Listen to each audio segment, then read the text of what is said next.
السلام علیکم ورحمۃ اللہ وبرکاتہ۔ الحمد للہ وکفا والصلاة والسلام علی من لا نبی بعد۔ اللہم صلی وسلم علی نبینا محمد صلی اللہ علیہ وسلم۔ اعوذ باللہ السمیع العلیم من الشیطان الرجیم من حمزہ ونفخہ ونفثہ۔ شہر رمضان الذی انزل فیہ القرآن هدى للناس وبينات من الهدى والفرقان فمن شهد منكم الشهر فليصم۔ گزشتہ درس میں رمضان المبارک کے فضائل و مناقب آپ بھائیوں کے سامنے رکھے تھے۔ آج کے اس درس میں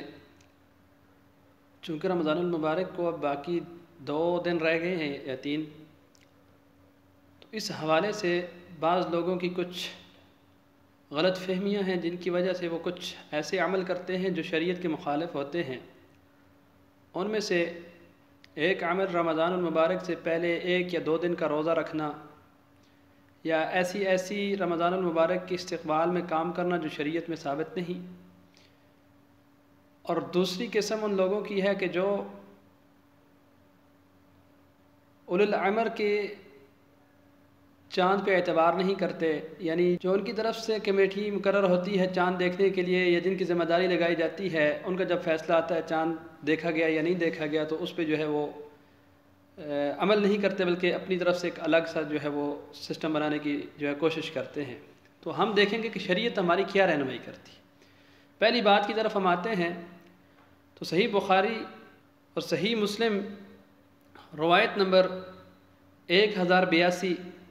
حضرت ابو ہریرہ رضی اللہ عنہ حدیث کے راوی ہیں کہ رسول اکرم صلی اللہ علیہ وسلم نے فرمایا: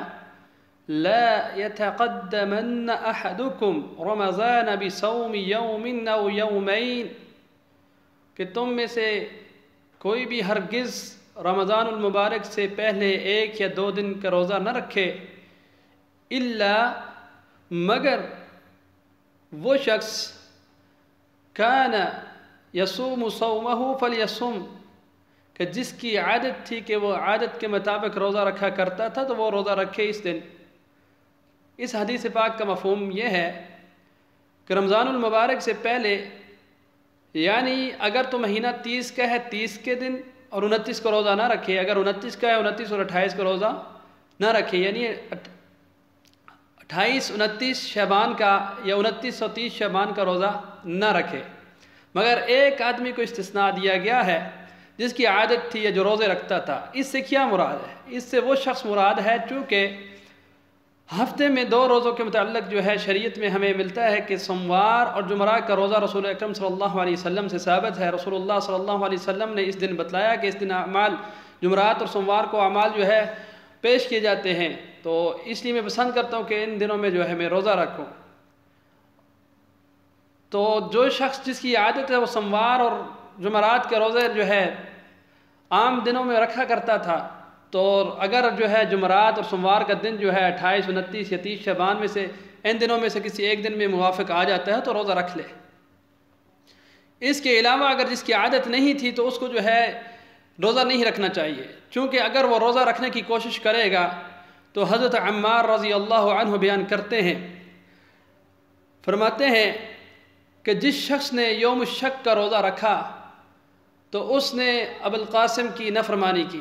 یعنی نبی اکرم صلی اللہ علیہ وسلم کی نافرمانی کی۔ عمار بن یاسر جو ہے یہ صحابی رسول ہیں۔ اب صحابی رسول کی زبان سے یہ اتنی سخت وعید وجہ کیا تھی؟ چونکہ وہ سمجھتے تھے کہ رسول اکرم صلی اللہ علیہ وسلم کا جب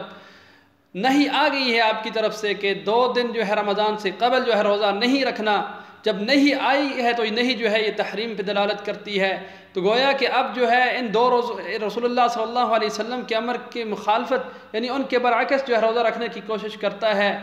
تو ایسا شخص رسول اکرم صلی اللہ علیہ وسلم کی حکم کی مخالفت کرتا ہے جو کہ حرام ہے۔ شیخ ابن عثیمین رحمۃ اللہ علیہ فرماتے ہیں اس مسئلے میں اختلاف ہے کہ آیا جو ان 2 دنوں میں روزہ رکھے گا اس نے جو ہے کیا گناہ کا کام، یعنی یہ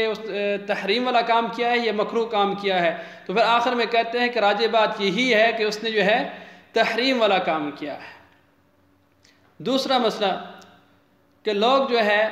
تذبذب کا شکار ہو جاتے ہیں اکثر، اور کہتے ہیں ہم اس لیے روزہ رکھتے کہ ہمیں اعتبار نہیں، پتہ نہیں چاند دیکھا گیا نہیں دیکھا گیا۔ اور اللہ کے بندو، نبی اکرم صلی اللہ علیہ وسلم نے جب ہر معاملے میں ہماری رہنمائی کی ہے تو اس مسئلے میں بھی رہنمائی کی ہے۔ صحیح البخاری کی روایت نمبر 1909 نمبر روایت ہے، رسول اکرم صلی اللہ علیہ وسلم نے فرمایا صوموا لرؤیتہ وافطروا لرؤیتہ، روزہ جو ہے چاند کو دیکھ کر کے رکھو اور جو ہے اس کو دیکھ کر ہی جو ہے افطار کرو، یعنی عید بناؤ، یعنی عید الفطر یا جو بھی ہے، روزہ اگر رکھنا ہے روزے کی ابتدا وہ چاند دیکھ کر ہوگی، اور روزے کی انتہا جو ہے وہ چاند کے اعتبار سے ہوگی، نہ کہ جو ہے قیاس ارائیوں سے۔ اب جو ہے آگے مسئلہ سمجھا دیا کہ بس اوقات ایسا ہوتا ہے کہ چاند نہیں دیکھا جا سکتا، کئی وجوہات ہو سکتی ہیں۔ مثال کے طور پہ جو ہے فضا جو ہے وہ صاف نہیں تھی، موسم جو ہے وہ صاف نہیں تھا، بادل ہونے کی وجہ سے جو ہے چاند نہیں دیکھا جا سکا، یا کسی کو غلطی لگ گئی چاند نہیں دیکھا جا سکا کسی وجہ سے، جو ہے چاند اتنا باریک تھا کہ نظر ہی نہیں آ سکا، ہزاروں وجوہات ہو سکتی ہیں۔ تو رسول اللہ اکرم صلی اللہ علیہ وسلم نے مطلق الفاظ میں سمجھا دیا کہ اگر چاند مخفی رہ جائے تو تم جو ہے شعبان کی 30 کی گنتی پوری کر لو، یہ اصول ہے، بس 30 کی گنتی پوری کر لو اور اس کے بعد روزہ رکھ لو، چاہے بجائے اس کے کہ قیاس رائیاں کی جائیں اور جی ہمارا روزہ ضائع ہو گیا، پتہ نہیں ہم نے جو ہے روزہ ضائع کر دیا، ہماری جو ہے عید جو ہے تاخیر ہو گئی، ایسی باتوں سے گریز کرنا چاہیے، بلکہ رسول اکرم صلی اللہ علیہ وسلم کی فرامین کو جو ہے فالو کرنا چاہیے، اس کے مطابق جو ہے اپنی زندگی بسر کرنی چاہیے۔ تو آخر میں اللہ سے دعا کرتا ہوں کہ اللہ رب العالمین یہ جو مہینہ آنے والا ہے یہ ہمارے لیے باعث رحمت بنائے، اس مہینے کو یہ رحمتوں والا ہے، اور اللہ رب العالمین اس مہینے میں اپنی خاص رحمت کے ساتھ جو ہے آج مسلمان جس پریشانی میں مبتلا ہیں، کرونا وائرس کی اس بیماری میں مبتلا ہیں، یا اس کی پریشانی، اس کے خوف کے تذبذب کا شکار ہیں، تو اللہ رب العالمین اس مہینے کی آمد کے ساتھ ہی اس بیماری کا خاتمہ فرما دے۔ آمین۔ ھذا ما عندی واللہ اعلم بالصواب وآخر دعوانا